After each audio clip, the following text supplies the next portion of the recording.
Hello everyone, welcome back to my another video. আৰু আজি আমি কৰিছো পিকনিক।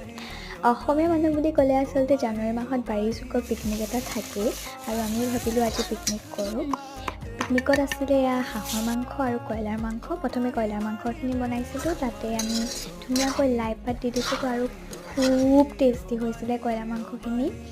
লগতে আমি ধুনীয়াকৈ পুৰি লৈছোঁ মাংস আৰু মাজতে অকণমান কুৰকুৰিও খাই ল'লোঁ দেই। তাৰপিছত ধুনীয়াকৈ হাঁহৰ মাংসখিনিত আমি ধনিয়া, আদা, নহৰু, জলকীয়া দি এটা পেষ্ট বনাই সেয়া দি দিছিলোঁ আৰু লগতে জুইত পুৰি ল'লোঁ।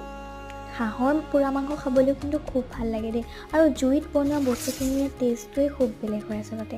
আৰু ধুনীয়াকৈ পোৰা মাংসখিনিত পিঁয়াজ কাটি ল'লোঁ, চালাড, লগতে পোলাও, হাঁহৰ মাংস, কয়লাৰ মাংস, অলপ চালাড, এপিচ নেমু আৰু এটা জলকীয়া, আৰু আমাৰ পিকনিকৰ খানা ৰেডি। Bye bye.